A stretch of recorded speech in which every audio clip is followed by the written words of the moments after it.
Halo pemirsa GPR TV dari Sabang sampai Merauke, dari Miangas hingga Pulau Rote. Kembali lagi bersama Bilky Sabila dalam program Kominfo Newsroom.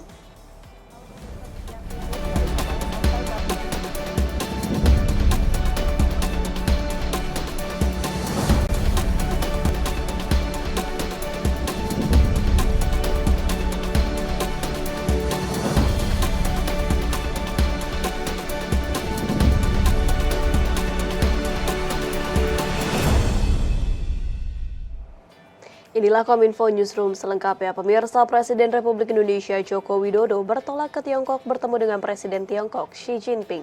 Dalam kunjungan kerjanya, Presiden berupaya meningkatkan kerjasama bilateral di bidang ekonomi, kesehatan, dan maritim.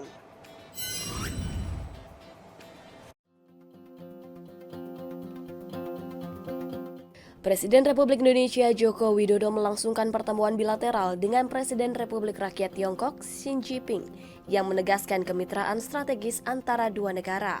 Fokus utama dalam pertemuan yang dilakukan oleh Presiden Jokowi adalah upaya untuk meningkatkan kerjasama ekonomi yang saling menguntungkan dan juga kerjasama di bidang perdagangan, investasi, kesehatan, maritim, dan tentunya dengan Presiden Xi Jinping membahas isu kawasan dan dunia.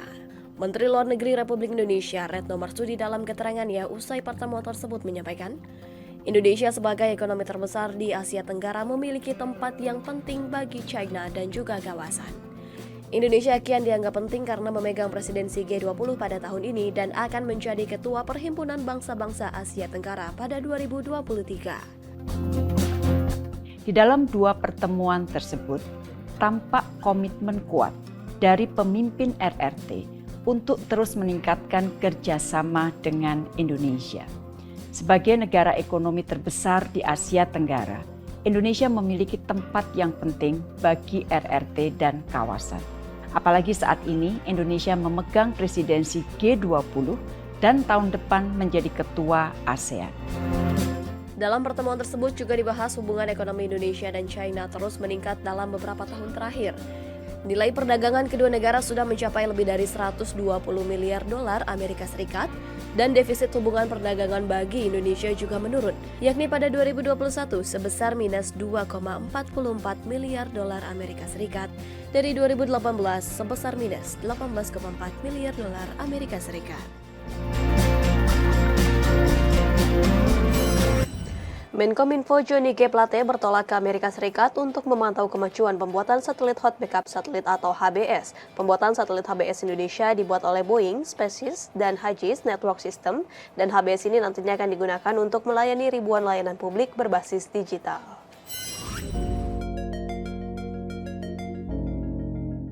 Dalam kunjungan kerjanya ke Amerika Serikat, Menteri Komunikasi dan Informatika Johnny G. Plate melakukan pemantauan progres dan kemajuan pembuatan satelit Hot Backup Satellite untuk Indonesia di Boeing, SpaceX, dan Hughes Network System.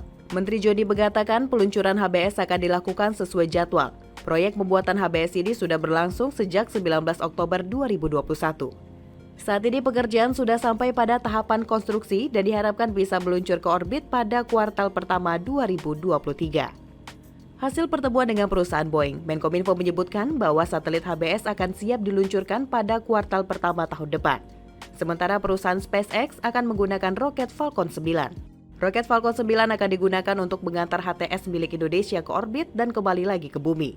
Sebagai roket yang sudah biasa mengantar satelit ke orbit, pemerintah Indonesia berharap prosesnya dapat berjalan agar nanti dua satelit yakni Hot Backup Boeing maupun satelit Satria 1 ini bisa diluncurkan pada waktunya dan ditempatkan di orbit dengan baik.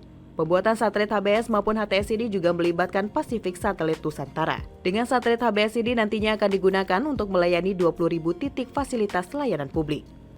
Selain Menkominfo, dalam kunjungan ini juga turut hadir Dirjen Sumber Daya dan Informatika Ismail, Dirjen Informasi dan Komunikasi Publik Usman Kansong, dan Direktur Utama Badan Aksesibilitas Telekomunikasi dan Informasi Anang Latif.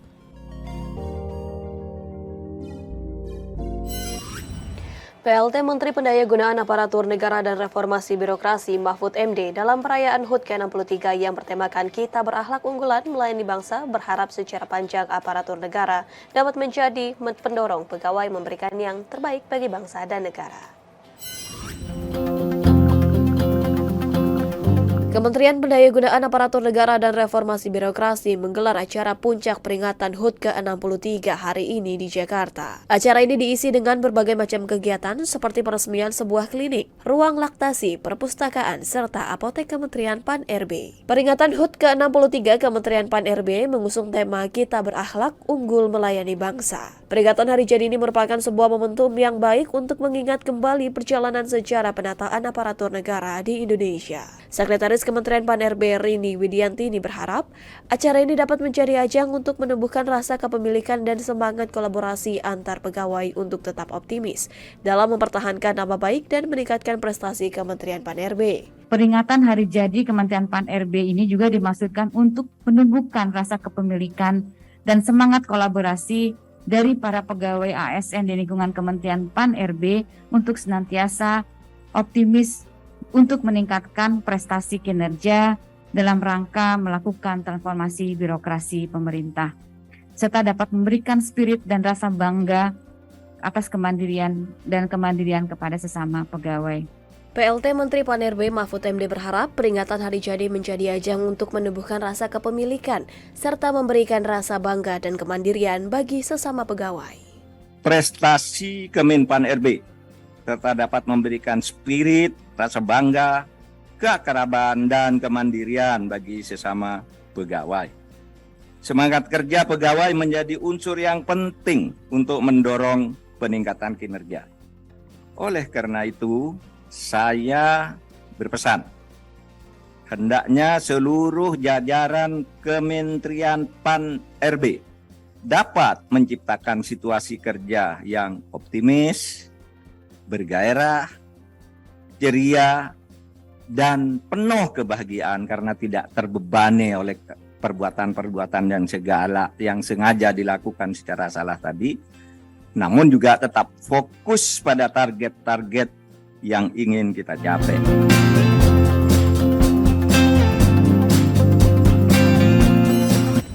Kementerian Kesehatan meluncurkan program layanan kesehatan baru yang bernama Satu Sehat. Peluncuran program ini merupakan bentuk transformasi teknologi kesehatan untuk semakin memperkokoh layanan kesehatan Indonesia.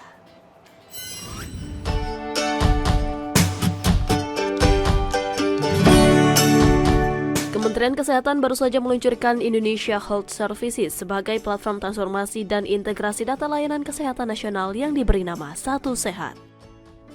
Menkes Budi Gunadi Sadikin menjelaskan, peluncuran platform Satu Sehat merupakan perwujudan dari pilar ke-6 transformasi sistem kesehatan, yaitu pilar transformasi teknologi kesehatan sebagai salah satu upaya Kemenkes dalam mentransformasikan layanan kesehatan melalui digitalisasi.